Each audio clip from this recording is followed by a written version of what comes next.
Deməli bugün 26 sentyabr 2025-ci ildir. Hal-hazırda mənə yeni bir SMS gəldi. Daxili İşlər Nazirliyindən bu SMS gəldi. Hal-hazırda 15:51-də saat telefonumda 15:52-dir. Bu nədir? Yüksək xidmətinin rəisi küllü miqdarda rüşvət alaraq, küllü miqdarda vəzifəsindən sui-istifadə edərək Azərbaycan dövlətinə, xalqına və hakimiyyətinə qarşı vəzifələrindən sui-istifadə edən Kənan Hacıyevdir, baş əməlçi İbrahimdir və digər şəxslərlə bir yerdə. Onların törətdiyi heç bütün cinayətlərin əsas cinayəti narkotik dövrəsi idi, pnevmatik travmatik silahların alveri idi və s. Onların heç birini qeydətə almırdı. Mənim son dəfə Yüksəyə zəngim Allah bir haçan olub, aylar bundan əvvəl olub. Qanuna əsasən bu SMS maksimum 3 gün ərzində gəlməlidir. Maksimum 3 gün ərzində. Bu çirkin oyunların arxasında duran şəxslər Qafqazın şeyxi Allaçı Barazadənin tərbiyəsiz ailəsidir. Allaçı Barazadənin Fövqəladə Hallar Nazirliyində işləyən narkotacir qohumudur. Dövlət Təhlükəsizlik Xidmətində işləyən Vahabi və onun Vahabi əlaltılarıdır. Musadır, Ramildir, Nofər Mahmudovdur. Sonra Sumqayıtda Mahirdir, bu özünü usta hesab edən Mahir. Əsas Azərbaycan xalqına, Azərbaycan cəmiyyətinə qarşı bu formalaşmış və yaradılmış cinayətkar dəstənin əsas havadarı Mehriban xanımın düşməni, möhtərəm prezidentimiz cənab prezident İlham Əliyev cənablarının düşməni. Əfsuslar olsun ki, məhz cənab nazir general polkovnik Vilayət Eyvazovun müavinidir. Hansı ki məlumat mərkəzində işləyir, onunla da bağlı müəyyən faktlar var. Başqa əsl bir fakt bu ləyaqətsizlərin anti-Azərbaycan mövqeyli qrupirovkanın belə bir əsas mövqeyi də bundan ibarətdir ki, bu adamlar birbaşa bizim dəyərli First Lady, birinci xanımız Mehriban xanımın qatı düşmənləridirlər. Onların ailəsinə durmadan şərlik böhtanlayırlar. Möhtərəm prezidentimizin qatı düşmənləridirlər. Və hətta digər YouTube kanalımda paylaşdığım videolara fikir versəniz, görəcəksiniz ki və müşahidə eləyəcəksiniz ki, orada utanmazcasına qondarma yaradılmış Baş Kiber Cinayətkarlıqla Mübarizə İdarəsi bir adlı qurum da var. Və orada mənim cənab prezident və onun ailəsi olan sevgimdən və məhəbbətimdən istifadə edərək prezidentin video görüntülərini qoyaraq belə bir qondarma videorolik düzəltmişdilər.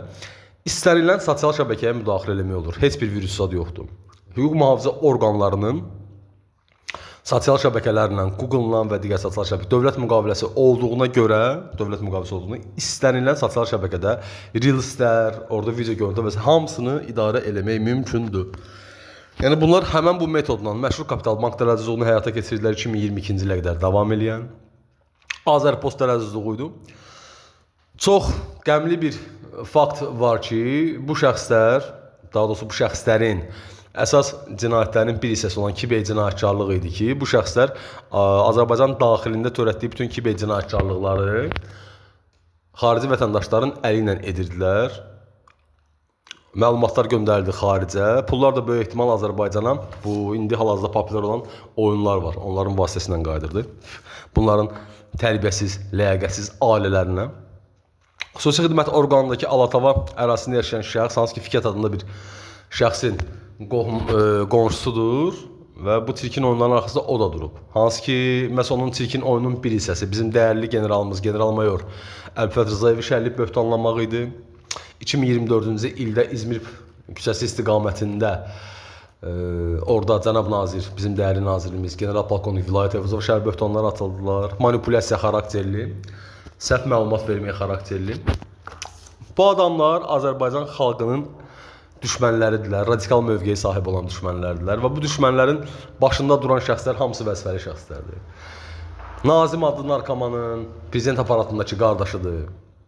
Müdafiə Nazirliyində bu təxribatçı bandanın başında duran şəxs baş əməlçi İbrahimin atasıdır. Hansı ki, yeri gələndə Dövlət Təhlükəsizlik Xidmətinin əməkdaşları rüşvət ala bilsinlər deyə Nardaranda, Sibris istiqamətində bir Ənvər, bu məşhur Abbasovda səhv eləməmişsə, bu məşhur komedi xananın aparıcılarından biri, onun qaynatasının evini təmir bəhanəsi ilə belə bir istifadə elədilər. Çox adamdan orada rüşvət aldılar. Bəhəddin adında özünə avtoritet hesab edən Zakir Qalovun qohumundan orada rüşvət alındı. Bunda iştirak elədi Elməddin, Potom orada çox adam məhz Müdafiə Nazirliyindəki havadar baş əməlçi İbrahimin atasından rüşvət alına bilsin deyə mənim əsgəri yoldaşım Mirzəyev Zahiddən istifadə elədilər. Targov ərazisində qalan işləyən daha doğrusu Orxan adında Əsən Sabirabadda olan bir şəxsdən ailəsindən rüşvət ala bilsinlər deyə istifadə edən Ziyadan, Kafir Usta kimi və bizim bu xüsusi xidmət orqanındakı oyunbaz, bu Vahabi, Əbdülvahabdan əmələ gəlmə radikal, şizofren bir şəxsdir. İslamofobiyadan əziyyət çəkir.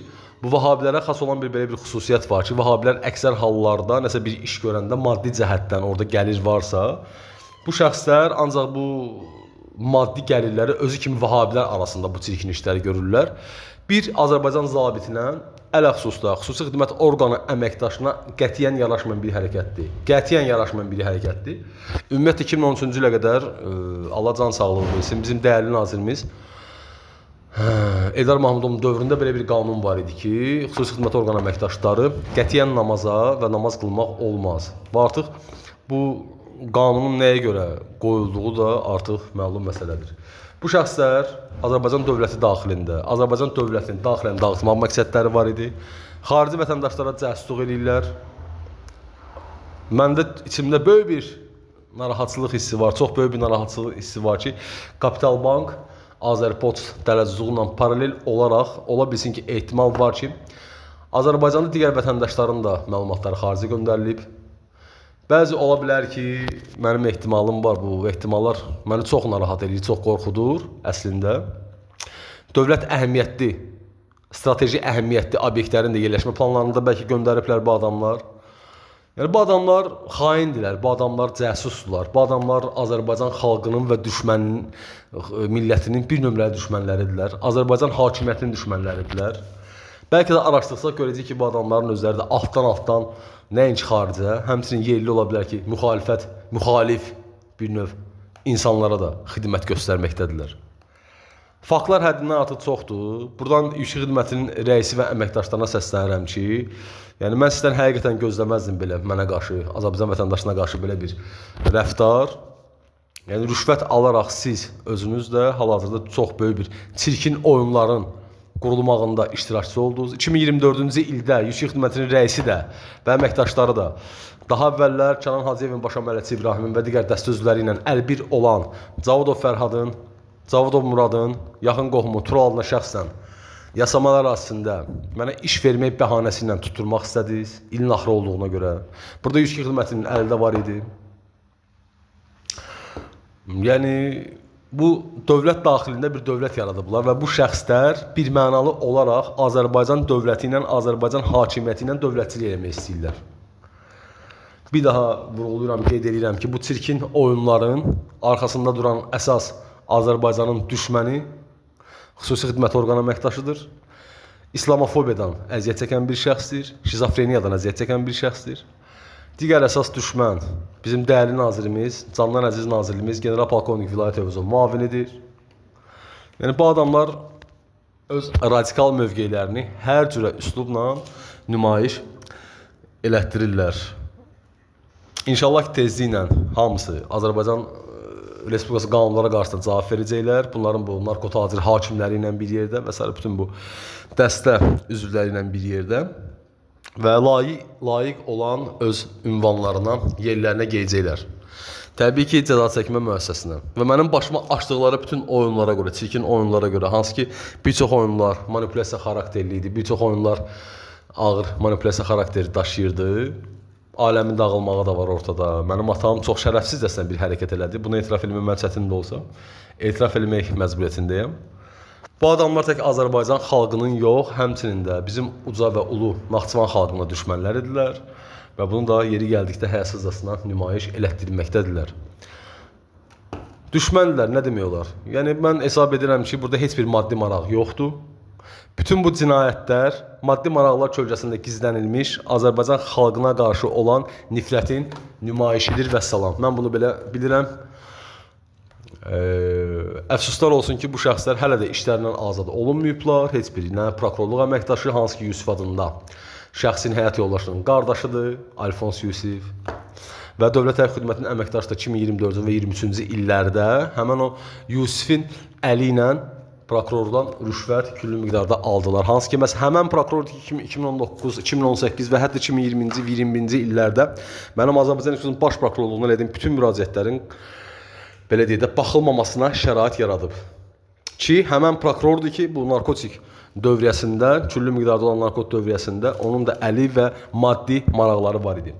Mən hesab edirəm ki, mən vətəndaş Abdalov Məcid İlyasoğlu 1988 təvəllüddür, 23 may başlanğıcı olan şəxs. Hesab edirəm ki, 102 xidmətinin rəisinin və bəzi əməkdaşlarının da bu təxribatdan xəbər olub və yeri gələndə qondarma bir idarənin yaradılmağında da bunların məlumatı olduğuna görə və mənə qarşı çirkin oyunlarda da 102 xidmətinin əməkdaşları iştirakçıdırlar. Və hal-hazırda mən sübutla danışıram, faktla danışıram.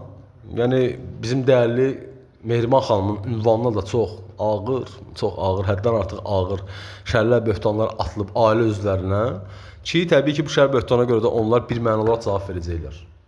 Yəni bu şəxslər Azərbaycan xalqına, bu şəxslər Azərbaycan dövlətinin başçısına və ailəsinə qarşı olan nifrətlərini də həmçinin bu metodla, cinayətçılıq metodu ilə büruzə verirdilər. Öz nifrətlərini, öz tərbiyəsizliklərini deyək, əxlaqsızlığını deyək, yəni ağızlarına nə gəlirsə danışırlar. Mənim bütün kommentariyalarım izlənirdi, mənim bütün şəxsi hesablarım izlənirdi. Yəni bu dəhşətli bir haldır əslində. İlahi, yəni mən həqiqətən dəhşət içərisindəyəm. Bir insan, mən anlaya bilmirəm. Yəni bu qədərmi öz dövlət başçısına nifrət eləyər? Bu qədərmi Mehriban xanıma, onun ailəsinə nifrət eləyər? Mən bala dəhşət içərisindəyəm.